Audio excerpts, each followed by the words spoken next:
بسم اللہ الرحمن الرحیم۔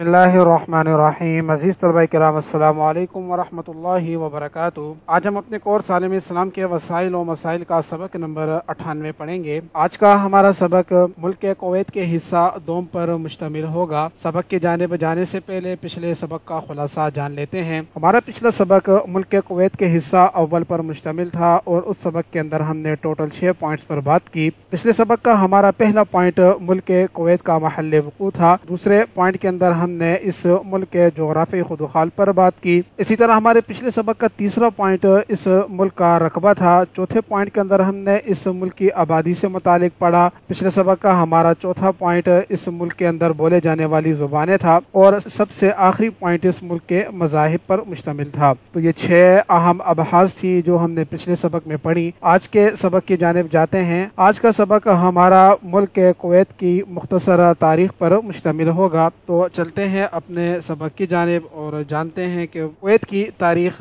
کیا رہی ہے۔ کویت اگرچہ زمانہ خلافت کی ابتدائی سے اسلامی سلطنت کا حصہ رہا ہے، لیکن وہاں پہلے مستقل آبادی نہ تھی اور اسی بنا پر اس کی قدیم تاریخ پردہ اخفا میں ہے۔ کویت جن جغرافیائی حدود میں واقع ہے، اسے حضرت ابوبکر صدیق رضی اللہ تعالی عنہ کے زمانے مبارک میں حضرت خالد ابن ولید رضی اللہ تعالی عنہ نے فتح کیا۔ اس وقت یہ ایک غیر آباد علاقہ تھا۔ مشہور عرب مورخ اور جغرافیہ دان عبد الفدا کا کہنا ہے کہ موجودہ کویت شہر سے کم فاصلے پر موجود کاظمہ نامی مقام پر حضرت خالد ابن ولید رضی اللہ تعالی عنہ اور ایرانی فوج کے مابین جنگ ہوئی، جس میں اسلامی فوج کو فتح ہوئی۔ جنگ کاظمہ کے وقت یہ علاقہ بے نام تھا۔ فتح کے بعد حضرت خالد رضی اللہ تعالی عنہ نے اس علاقے کی نگرانی ایک صحابی احمد رضی اللہ تعالی عنہ کے حوالے کی، جنہوں نے اسے سب سے پہلے آباد کیا۔ جنگ کاظمہ کے بعد 16ویں صدی عیسوی کے آخر میں یہ علاقہ بین الاقوامی منظر پر ابھرا، جسے اب کویت کہتے ہیں۔ یورپی سامراجیت کا آغاز پرتگالیوں نے کیا۔ انہوں نے فوجی حکمت عملی کے تحت یہاں ایک قلعہ تعمیر کیا، تاہم وہ قلعہ بھی موجودہ کویت شہر کے قریب ایک علاقے قرین میں تعمیر کیا گیا۔ اس سے قبل بعض یورپی سیاحوں نے اس علاقے کا تذکرہ تو کیا، لیکن اسے کویت کا نام نہیں دیا۔ یورپی تذکروں اور سفر ناموں میں اس علاقے کا نام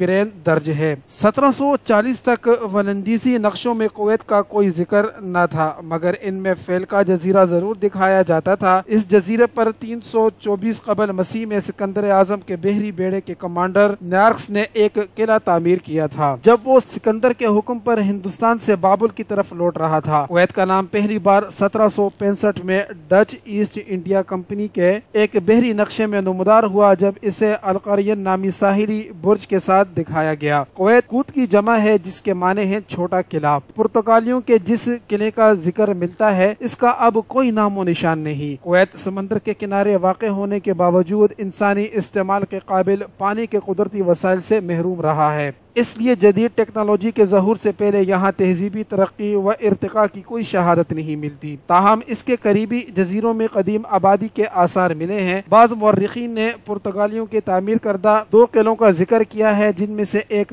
جزیرہ قوام اور دوسرا فیلکا میں واقع تھا، لیکن یہ ایک تاریخی اتفاق ہے کہ اس علاقے کو سب سے پہلے آباد کرنے والے عرب قبیلے نے بھی یہاں قلعہ ہی تعمیر کیا۔ کویت میں بارش کے موسم میں صحرا نورد عرب اس کے نخلستانوں کا رخ کرتے اور چند مہینوں کے لیے خیمہ زن ہو جاتے۔ جب ان نخلستانوں کی سرسبزی ختم ہونے لگتی تو وہ یہاں سے چلے جاتے۔ 1710 تک یہاں آبادی کے آثار قائم ہو چکے تھے۔ جب جزیرہ نما عرب کے وسطی علاقے سے کچھ قبائل یہاں آ کر آباد ہو گئے۔ یہ لوگ جنوبی حصے میں آباد ہوئے، جہاں انہیں تازہ پانی کا کنواں دستیاب ہوا۔ ان میں ایک قبیلہ الصباح، جو کہ بنو انیزہ کی شاخ تھا، ان میں اہم تھا۔ بنو انیزہ عرب کے قبیلوں میں سے ایک مشہور قبیلہ ہے اور آل صباح، آل خلیفہ اور آل سعود اسی قبیلے کی شاخیں ہیں، اور انہی لوگوں سے موجودہ کویت کی قوم کی ابتدا ہوئی۔ کویت کے اکثر لوگ اسی قبیلے کے مشہور خاندان کی اولاد ہیں۔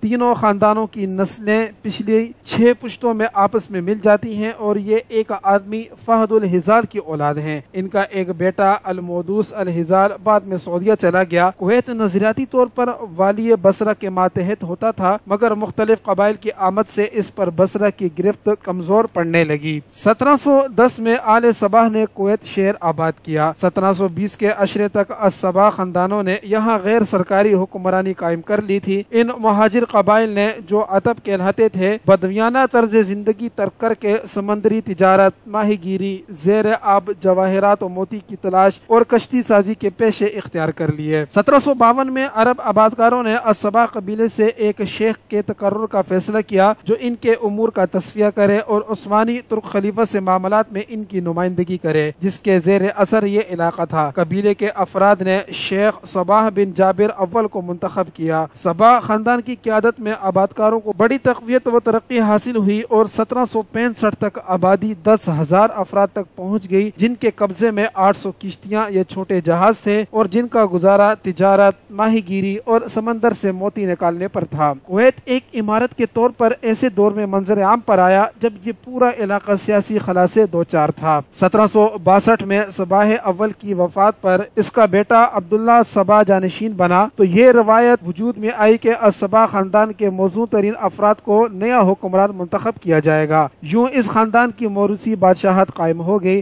عثمانی ترکوں نے بھی، جو بصرہ سے کویت پر حکمران تھے، اس روایت کا ہمیشہ احترام کیا۔ 1776 میں ایران اور ترکی کے مابین جنگ چھڑ گئی۔ ایرانیوں نے بصرہ پر قبضہ کر لیا جو 1779 تک رہا۔ اسی اثنا میں ایسٹ انڈیا کمپنی نے اپنا ڈاک کا خشکی کا راستہ بصرہ سے کویت تبدیل کر لیا۔ اس طرح بصرے کی بہت سی تجارت کویت منتقل ہو گئی۔ اس کویت کو بے پناہ اقتصادی فوائد حاصل ہوئے۔ عثمانی ترکوں اور ایرانیوں کے تنازع نے کویت کو عملاً آزادی عطا کر دی، جس سے وہ 2 عشرے پہلے محروم تھا۔ 1775 میں انگریزوں نے کویت کے صحرائی علاقے میں اپنا پوائنٹ قائم کیا جہاں سے آلیپو یعنی شام تک ڈاک بھیجی جاتی تھی۔ 1814 میں عبداللہ الصباح کا انتقال ہوا۔ عتب قبائل کویت اور بحرین پر غالب تھے اور خلیج میں بحری تجارت اور موتی جواہرات کی تلاش کا کام انہی کے ہاتھ میں تھا۔ یہ سمندری موتی وہ بمبئی لے جا کر فروخت کرتے تھے۔ حکومت برطانیہ نے اس علاقے پر ترکی کے قبضے کو اس وجہ سے تسلیم کر لیا کہ ترکی نے برطانیہ کے تجارتی مفادات کو بحیرہ روم سے ہندوستان تک کے راستے پر جو خلیج سے گزرتا تھا تحفظ دیا۔ کویت کے شیخ عبداللہ الصباح الثانی نے، جو عثمانی ترکوں کو خراج ادا کرتا تھا، 1871 میں بصرہ کے ترک گورنر کا قائم مقام کا خطاب قبول کیا۔ اس طرح کویت بصرہ کے ترک گورنر کے ماتحت علاقہ بن گیا۔ 1897 میں سلطنت عثمانیہ کے والی بغداد نے کویت پر اپنا اقتدار مستحکم کرنا چاہا تو شیخ مبارک الصباح نے ایک معاہدے کی شکل میں انگریزوں کی سرپرستی قبول کرنے کی پیشکش کی، مگر انگریزوں نے انکار کر دیا۔ 1898 میں شیخ مبارک نے اپنے ہاں روسیوں کو کوئلے کی فراہمی کا اسٹیشن قائم کرنے کی پیشکش کی تو انگریزوں کے کان کھڑے ہوئے۔ دوسری جانب شیخ مبارک کو یہ خوف تھا کہ عثمانی ترک کویت پر قابض ہی نہ ہو جائیں، چنانچہ جنوری 1899 میں شیخ مبارک نے برطانیہ کے ساتھ ایک معاہدے پر دستخط کیے اور اس طرح کویت برطانیہ کا زیر حفاظت علاقہ قرار پایا۔ اس معاہدے کے مطابق شیخ کسی ملک کو اپنا علاقہ سپرد نہیں کر سکتا تھا۔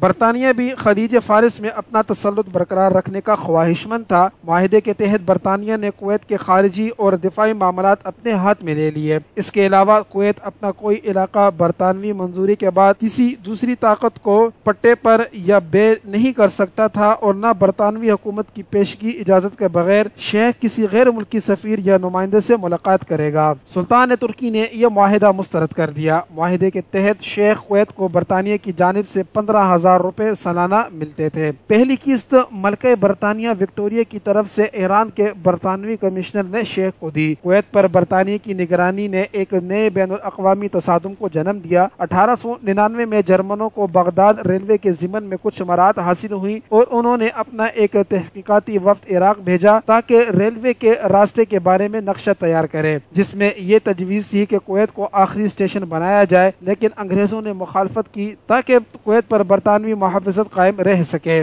نومبر 1903 میں وائسرائے ہند لارڈ کرزن کویت پہنچا اور برطانوی روابط کو مستحکم کیا، جس کے نتیجے میں شیخ مبارک اس امر پر آمادہ ہو گیا کہ کویت میں کسی دوسری حکومت کو ڈاکخانہ قائم کرنے کی اجازت نہیں دی جائے گی۔ جون 1904 میں کویت میں ایک برطانوی پولیٹیکل ایجنٹ کا تقرر عمل میں آیا۔ 1909 میں ترکی اور حکومت برطانیہ کے مابین مذاکرات ہوئے، جس میں کویت کو خود مختاری حاصل ہو گئی، جبکہ جولائی 1913 میں انگریزوں اور ترکوں نے ایک معاہدے کے تحت کویت کو سلطنت عثمانیہ کا ایک خود مختار علاقہ تسلیم کر لیا۔ کویت کی سرحدیں متعین کی گئیں۔ انگریزوں نے کویت کو عراق کی ولایت دولت بصرہ کی ایک تحصیل بنا دیا۔ کویت کا تحصیلدار ایک ترک باشندہ تھا۔ یاد رہے کہ بصرہ سے کویت کا فاصلہ صرف 70 میل ہے۔ 1914 میں کویت میں ایک قوم آباد تھی جو نجدی اور زبیری کہلاتے تھے۔ ان لوگوں کا کام سمندر سے موتی اور سیپیاں تلاش کرنا اور دوسرے ممالک میں بھیجنا تھا۔ کویت کا ترک تحصیلدار ان سے بڑے موتی لے لیتا اور چھوٹے موتی انہیں دے دیتا۔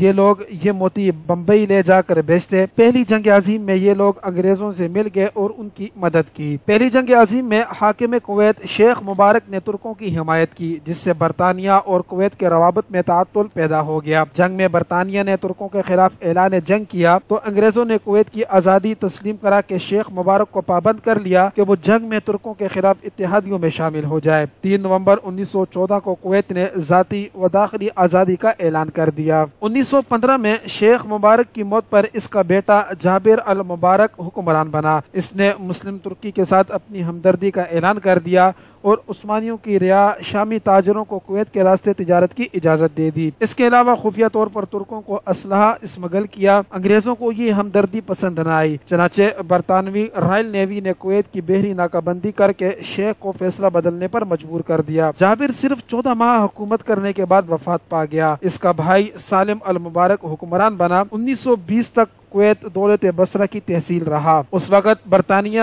شیخ کویت کو ماہانہ وظیفہ دیتا تھا۔ 10 اکتوبر 1920 کو شیخ کویت اور ابن سعود کی فوجوں کے درمیان الجوہرہ کے مقام پر سرحدی لڑائی ہوئی، جس میں سعودی ناکام رہے۔ یہ تیسری جنگ تھی۔ اس سے قبل دونوں فریقوں کے درمیان پہلی جنگ 17 مارچ 1901 کو جنگ العریف لڑی گئی، جبکہ دوسری لڑائی 28 مارچ 1910 کو ہدیہ کے مقام پر ہوئی تھی۔ اس وقت کویتیوں اور ابن سعود کے تعلقات کشیدہ تھے۔ پہلی عالمی جنگ کے بعد جب برطانیہ اور فرانس نے سلطنت عثمانیہ کے حصے بکھرے کیے تو 1922 میں کویت کو بے وفائی کی سزا اور سعودیہ کو وفاداری کا انعام دیا گیا۔ کویت کو یہ سزا ملی کہ برطانوی ہائی کمشنر نے کویت کا تیل سے مالا مال مغربی ساحل کا عقبی علاقہ ابن سعود کو دے دیا۔ کویت نے اس ناانصافی کے جواب میں برطانوی کمپنیوں کو اپنے علاقے میں تیل کی تلاش اور کنووں کی کھدائی سے منع کر دیا۔ شیخ سالم کے بعد شیخ احمد الجابر حکمران بنا، جو حکومت برطانیہ کا دوست تھا۔ چنانچہ 1933 میں برطانوی کمپنیوں سے مفاہمت ہوئی۔ 1934 میں امریکہ کی گلف آئل کارپوریشن اور برطانیہ کی اینگلو پرشین آئل کمپنی کو مشترکہ طور پر مراعات دی، جنہوں نے کویت آئل کمپنی کی بنیاد رکھی۔ شیخ نے ان غیر ملکی کمپنیوں کو کویت آئل کمپنی کے حقوق دے دیے تاکہ کویت میں تیل کی تلاش کی جا سکے۔ 1936 میں تیل کی تلاش کے لیے گہری کھدائی شروع کر دی گئی اور 1938 میں بحرہ کے مقام پر تیل کا پہلا کنواں دریافت کر لیا گیا، لیکن ابھی کوئی خاطر خواہ نتیجہ برآمد نہیں ہوا تھا کہ ستمبر 1939 میں دوسری جنگ عظیم شروع ہو گئی، جس کی وجہ سے انگریزوں نے تیل نکالنے کا کام بند کر دیا۔ 24 جون 1938 کو کویت کی پہلی برائے نام 14 رکنی پارلیمنٹ قائم ہوئی۔ 1939 میں عراق کے شاہ غازی نے برطانوی حکومت سے مطالبہ کیا کہ اگر کویت جزیرہ وربا عراق کو دے دے تو پوری خور عبداللہ اس کے کنٹرول میں آ جائے گی اور یوں قصر اس کی محفوظ بندرگاہ ثابت ہوگی۔ اس مطالبے کے ساتھ ہی عراقی فوج کویتی سرحد پر جمع ہونے لگی۔ برطانیہ نے عراق کو انتباہ کیا کہ اگر اس کی فوج کویت میں داخل ہوئی تو وہ فوجی کارروائی کرے گا۔ یہاں صبا خاندان کی خوش قسمتی نے اس کا ساتھ دیا۔ اپریل 1939 میں شاہ غازی کے حادثے میں موت ہو گئی۔ اس فوری ہلاکت نے کویت کا الحاق عراقی کوششوں کا باب وقتی طور پر بند کر دیا۔ عالمی جنگ کے اختتام پر تیل کی صنعت پر بھرپور توجہ دی گئی۔ 1946 میں آئل کمپنی دوبارہ قائم ہوئی اور تیل کی پیداوار شروع کی گئی۔ 30 جون 1946 کو کویت کا پہلا آئل ٹینکر تیل لے کر دنیا کے دورے پر روانہ ہوا۔ سونے کے ان سیال چشموں کے ابلتے ہوئے کویت کی قسمت بدل گئی۔ سمندر سے موتیاں و سیپیاں نکال کر فروخت کرنے والے بدو دنیا کے خوشحال ترین باشندے بن گئے۔ اونٹوں اور گدھوں پر سفر کرنے والے جدید اور اعلیٰ گاڑیوں میں پھرنے لگے۔ کویت 14ویں صدی عیسوی تک بالکل پرانا اور مٹی کے گھروں پر مشتمل ایک قصبہ تھا، جس میں ٹوٹی ہوئی تنگ گلیاں، مٹی کے گھر، لالٹین کی روشنی اور کھال کے بنے مشکیزوں سے پانی استعمال کیا جاتا تھا۔ مگر تیل کی دولت سے کویت ایک قدیم طرز کی بندرگاہ سے ایک ترقی پذیر جدید طرز کا شہر بن گیا، جس کا انحصار تیل کی صنعت سے حاصل ہونے والے محاصل پر تھا۔ جلد ہی کویت تیل پیدا کرنے والا سب سے بڑا اور امیر ترین ملک بن گیا۔ دنیا بھر کے لوگ روزگار کے لیے کویت کا رخ کرنے لگے۔ کویت شہر سے 30 میل دور برقان کا علاقہ تیل کے ذخائر کا سب سے بڑا مرکز تھا۔ 30 جنوری 1950 کو شیخ احمد الجابر، جسے بجا طور پر جدید کویت کا معمار کہا جا سکتا ہے، اس کا انتقال ہو گیا تو سابق شیخ سالم المبارک کا بیٹا شیخ عبداللہ السالم الصباح کو کویت کا حکمران بنایا۔ 1 اپریل 1961 کو کویت کرنسی بورڈ کا قیام عمل میں آیا اور نئی کرنسی دینار کا اجرا ہوا۔ اس سے قبل یہاں انڈین روپیہ چلتا تھا۔ شیخ عبداللہ کی پالیسی یہ رہی کہ تیل سے ہونے والی آمدنی کو عوامی بہبود پر خرچ کیا جائے، چنانچہ انہوں نے 1951 میں رفائی کاموں اور تعلیمی اور طبی منصوبوں کا ایک جامع پروگرام تیار کیا، جس نے کویت کو ایک فلاحی مملکت میں بدل دیا۔ 19 جون 1961 کو شیخ عبداللہ اور برطانوی حکومت نے 1899 کا معاہدہ ختم کر دیا اور ایک نئے معاہدے کی روح سے کویت کو مکمل آزادی اور خود مختاری حاصل ہو گئی۔ عزیز طلبہ، اس طرح ہمارا آج کا یہ سبق مکمل ہوتا ہے۔ آج کے سبق کے اندر ہم نے ملک کے کویت کی مختصر تاریخ کا جائزہ لیا۔ اس خلاصے کے ساتھ ہی آپ طلبہ کرام سے اجازت چاہوں گا۔ السلام علیکم ورحمۃ اللہ وبرکاتہ۔